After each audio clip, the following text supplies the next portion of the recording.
Have you checked the children? You're a little mad sometimes. Hi, I'm Chucky. Wanna play? Sometimes that is better. You're gonna need a bigger boat. What's up, everyone? Welcome back to the Horror Show. I'm Cecil Laird. And you have Jaime and Fuego here. And we're here to do a brand new Netflix review. Guys, this review is a big review on the channel because it marks the very first Netflix screener that we have ever been sent.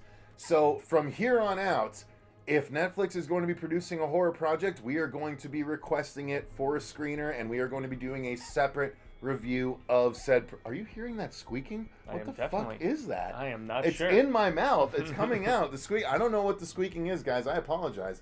But Hear your mom's going out the squeak. Yeah, it's going squeak. But yes, thanks to the OGs of streaming for giving us this opportunity. It's Indeed. dope. Thank you to Netflix. Thank you to people from Allied for connecting us with Netflix. We greatly appreciate you guys. And thus, we are here to review a movie that comes out today on your Netflix channel. Yeah. We are reviewing this the night before. You guys are seeing this on Wednesday. We're talking about it on Tuesday. We watched it on Monday. So this is a rapid succession of events, and we're here to talk about There's Someone Inside Your House. I know, and I think it was originally called There's Someone Inside Your Fucking House. I think so too. Yeah, it had that working title, and they're like, let's like bring it back a little bit. We are allowed one F-bomb, or maybe it's two or something. They are allowed one F-bomb. We are allowed as many I see. fucking F-bombs as we motherfucking want, bitch! As long as it ain't in the first 30 seconds. Yes, and also as long as you are not talking about it within the context Of sex. sex. Yes, but yes. So I can't say I want to... You see, I can't say it. Like, literally, Netflix stops me. I was going to say in my tracks. the horizontal polka, if we're going to talk... Horizontal mambo! If we're going to talk Urkel, but yeah, this is one that I know it received some delays here and there. It was produced Wait, by... is Mambo number 5 a code word for sex? I Mambo never, number S? I sex? never Mambo would have thought. Did we just decode something here on the channel? All of the euphemisms and analogies that are Go utilized. ahead, continue it's with very what you were fun. saying. Derailment. Yeah, you were totally fine. So this is one that it had a tentative release date for like a little while, and I think it was like pushed around a bit, but produced by James Wan's Atomic Monster. Correct. When you saw the Atomic Monster logo at the beginning of the movie, you're like, oh, this is James Wan's company. James Wan's company, yeah, which is why it looks awesome, and it's got great representation of characters. It's got a cool angle as far as what the killer appears as when it's going after our said contingent of kids. But it doesn't really do anything else beyond that. It's just not unique. Very interesting. It's just not unique. And I hate to say that I had to compare it to Fear Street, which came out on Netflix recently and was also drawing a lot of inspiration from the Scream series. I thought that Fear Street was a lot better in some of the themes of LGBTQ community and more interesting kills and various other stuff. Both films are very well shot. I'm not familiar with the director of this one. I know that the script was based on a novel, and so that's at least something to keep in mind as far as maybe the novel showed a lot more promise and then the screenplay just had some issues based on who was adapting it or whatever. But you have to do something so unique with a slasher at this particular point for me to actually give it high merits. This isn't terrible or anything, but it felt very middle of the road, at least to me. Agreed. I was hoping this was going to be like another Happy Death Day, where it was like a bit of a reinvigoration of the slasher genre after all these years. But no, unfortunately, that did not end up being the case. It ended up being just a typical slasher. Look, by the time the credits roll, you're like, that was just Scream, but done not as well. Like, that's the thing. It's not that engaging. It's not that interesting. The killer's unique factor, the fact that he wears a mask of the person he's trying to kill. It could be anyone. Well, yeah, the killer is generally listed as a he. Yeah. I don't know if it's a he or a she, but the killer himself, the killer is generally... Are you trying to get me canceled? Not at all, sir. So the killer wears the mask of their potential victims. And so that's supposed to be the hook. And it's a hook, but it's not that great of a hook. So it just doesn't do as much, and the fact that the masks aren't like Mission Impossible quality where it literally looks like the person they're killing. It looks like an approximation of the person they're killing, but it doesn't really look like the person they're killing. So I think that is a problem in the DNA of the feature as we're watching it, right? Like, that's baked into it as something that's supposed to be creepy, and it just wasn't creepy to me. Yeah, it wasn't creepy at all, and kills didn't really. I mean, at least Fear Street had a couple that, and I hate to continue making the comparison, but the fact that they're so close in release date and both on Netflix and whatnot, but it just didn't bring enough new to the table. As far as story goes, there is somebody who is out to kill high school students at this, I can't even remember the name of the high school because they're so interchangeable, but it's a football frenzied high school. It's in the Midwest. It's in Nebraska, or at least that's where they say it's taking place. I'm not 100% if that's where because of the cornfield. That's where they filmed it or not. But the victims are initially shitty people with secrets, but then it kind of veers more so into more, I'm not going to say innocent or middle of the road or whatever, but those who I wouldn't necessarily assess are deserving of death, especially later in the movie. I forgot about that whole secret thing being a big crux of the film. It's the reason for the murders, and so there's a whole secret party that they have. So it's essentially you feel those who are mildly deserving initially, and then we kind of can assume that our killer is getting drunk on not just the power of taking others' lives, but is maybe grasping at straws, trying to find others to go after, and there is a very Scream-esque bait and switch where you are led to believe that one is, and we're not going to say whether it is or not because we know what happened in Scream. Everyone and then in the movie starts pointing to one person, and you're like, okay, is it the that blame person? game. And then it's like, well, who is it really? And it's got to be someone amongst the main crew because that's what's interesting in these movies. And so ultimately, it kind of spoils itself.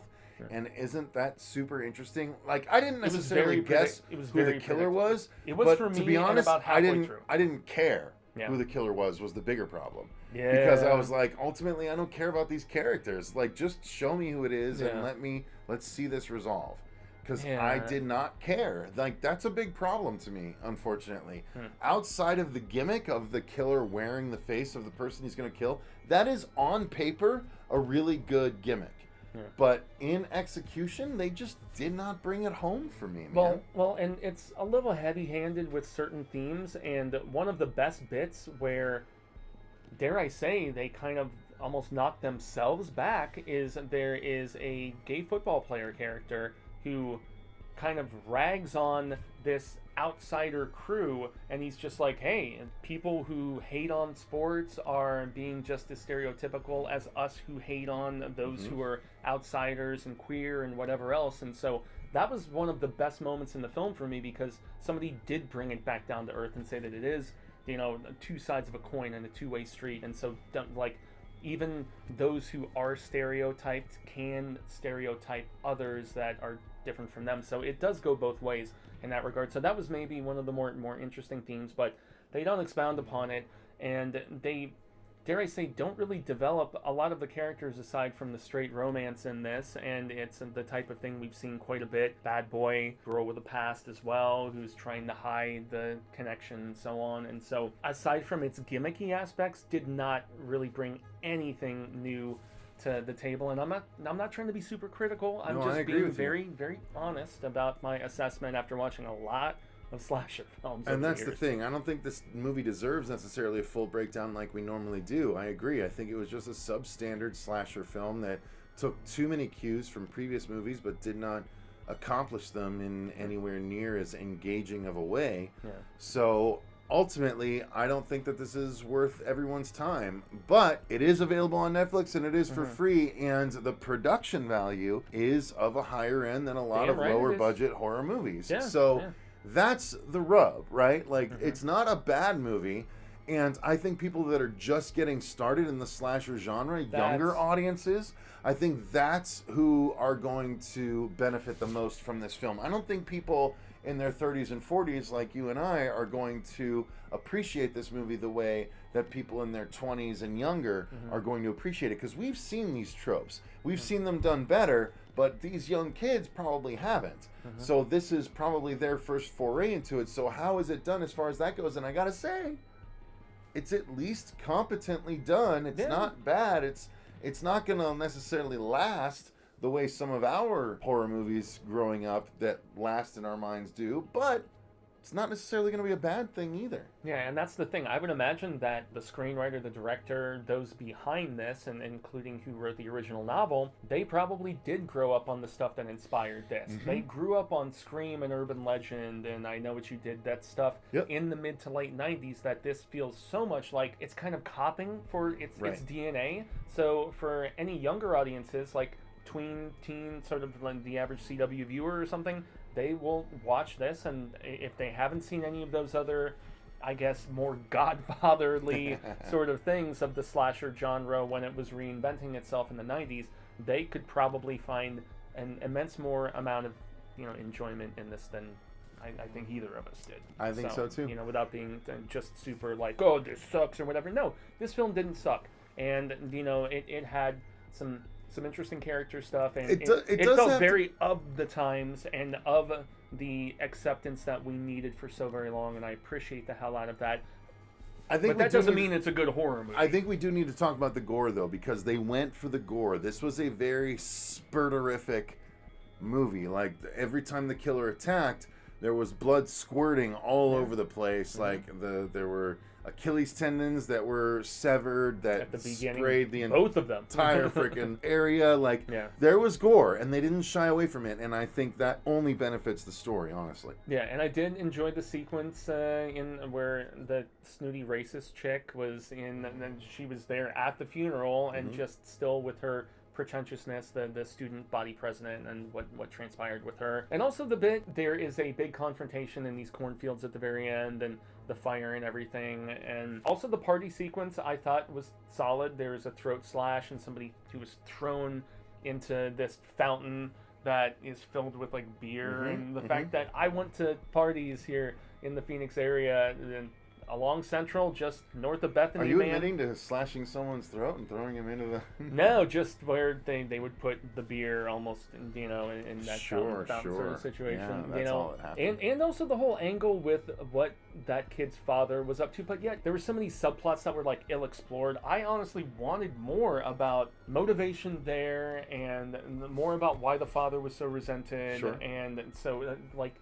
You don't deserve that, though, Fuego. I guess not. No, it was just little tidbits. It's not what the movie was about. Yeah, and I wanted more than just the fact that our trans girl wanted to be at NASA. It was just so surface level in what it was trying to represent and exploring. Like, I didn't feel like the character development was really there. But it was still better than a lot of character development in a lot of these knockoff slasher movies that have been coming out. At least they were unique in that regard. I felt like they did a good job as far as that goes. Like, those characters aren't played out yet, right? This is the new genre, right? The new subgenre of horror. These are the new characters. You have to have one character that is crossover, right? Some kind of... Definitely. Someone struggling with something, and then you have the guy and the girl that are dealing with whatever, and we then had our you little have this Gosling, and that. Like, we had Gosling Jr. in this. Gosling Jr. Yep, exactly. Like that. That's the thing. Like, there's just new tropes that apply now in horror, and they're adhering to that.